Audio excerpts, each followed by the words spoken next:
ഇന്നത്തെ നമ്മുടെ ടോപ്പിക് ഒരു കുഞ്ഞ് ടോപ്പിക്കാണ് by plus ING form of the verb. By plus ING form എന്ന് പറയുമ്പോൾ ബൈ എന്നത് ഒരു പ്രപ്പോസിഷനാണ്.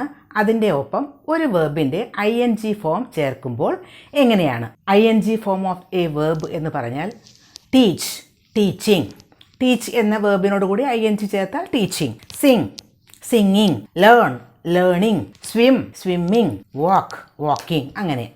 അപ്പോൾ ING ഫോം ചേർക്കുന്ന ഇത്തരം വേർബ്സ് എങ്ങനെയാണ് ബൈ എന്ന ഒരു പ്രപ്പോസിഷനോട് കൂടി ചേരുമ്പോൾ അത് എങ്ങനെയാണ്, അത് ഏത് സിറ്റുവേഷനിലാണ് ഉപയോഗിക്കുന്നത്, എന്താണ് അങ്ങനെയുള്ള സെൻറ്റൻസുകൾക്ക് മീനിങ് വരുന്നത് എന്നൊക്കെയാണ് നമ്മൾ ഇന്ന് പഠിക്കുന്നത്. By plus ING form of a verb. For example, by teaching, by singing, by swimming, by walking, by running. അങ്ങനെ. അപ്പോൾ എങ്ങനെയാണ് ഈ ബൈ പ്ലസ് ING ഫോം എവിടെയാണ് ഉപയോഗിക്കുന്നത്? To describe how to do something. ഒരു കാര്യം എങ്ങനെയാണ് ചെയ്യുന്നത്, അതിൻ്റെ മെത്തേഡ് എന്താണ് എന്ന് പറയുമ്പോഴാണ് ബൈ പ്ലസ് ING ഫോം ഉപയോഗിക്കുന്നത്. It's used to describe how to do something.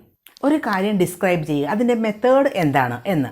ഇനി എക്സാമ്പിൾ സെൻറ്റൻസ് നോക്കാം. ഒരു എക്സാമ്പിൾ പറയാം. I open the door by pulling it. ഞാൻ ഡോർ ഓപ്പൺ ചെയ്തു, ഞാൻ ഡോർ തുറന്നു. എങ്ങനെയാണ്? By pulling it. അത് വലിച്ചുകൊണ്ടാണ് തുറന്നത്. അപ്പോൾ by pulling, by plus ING form of a verb. She earns a lot of money by teaching. അവൾ ഒരുപാട് പൈസ സമ്പാദിക്കുന്നു. എങ്ങനെയാണ്?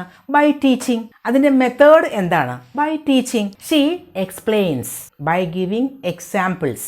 അവൾ എക്സ്പ്ലെയിൻ ചെയ്യുന്നു. എങ്ങനെയാണ് എക്സ്പ്ലെയിൻ ചെയ്യുന്നത്? By giving examples, by giving.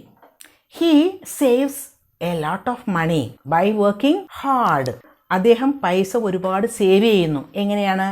By working very hard. അദ്ദേഹം ഹാർഡ് വർക്ക് ചെയ്തിട്ടാണ് പൈസ സേവ് ചെയ്യുന്നത്. The poor child collects money by begging. ആ പാവപ്പെട്ട കുട്ടി പൈസ ശേഖരിക്കുന്നു. എങ്ങനെയാണ്? By begging. ബെഗ് ചെയ്തിട്ട്, ഭിക്ഷ യാചിച്ചുകൊണ്ട്. ഇവിടെയൊക്കെ എന്താണ്, ഏത് മെത്തേഡിൽ കൂടിയാണ് അത് ചെയ്യുന്നത് എന്നാണ്. അവിടെയാണ് നമ്മൾ ബൈ പ്ലസ് ING ഫോം ഉപയോഗിക്കുന്നത്. The man got money by stealing. The man got money by stealing. ആ മനുഷ്യന് ഒരുപാട് പൈസ കിട്ടി. അതെങ്ങനെയാണ്? ഗോട്ട് മണി ബൈ സ്റ്റീലിംഗ്, മോഷ്ടിച്ചുകൊണ്ട്. അതാണ് അയാൾ ഉപയോഗിച്ച method, by stealing. Steal plus ING, stealing. അപ്പോൾ ഈ എക്സാമ്പിൾസ് ഒക്കെ കൊണ്ട് ബൈ പ്ലസ് ING ഫോം എങ്ങനെയുള്ള സെൻറ്റൻസുകളിലാണ് ഉപയോഗിക്കുന്നത്, എന്താണ് അതിൻ്റെ മീനിങ് എന്നൊക്കെ മനസ്സിലായില്ലേ?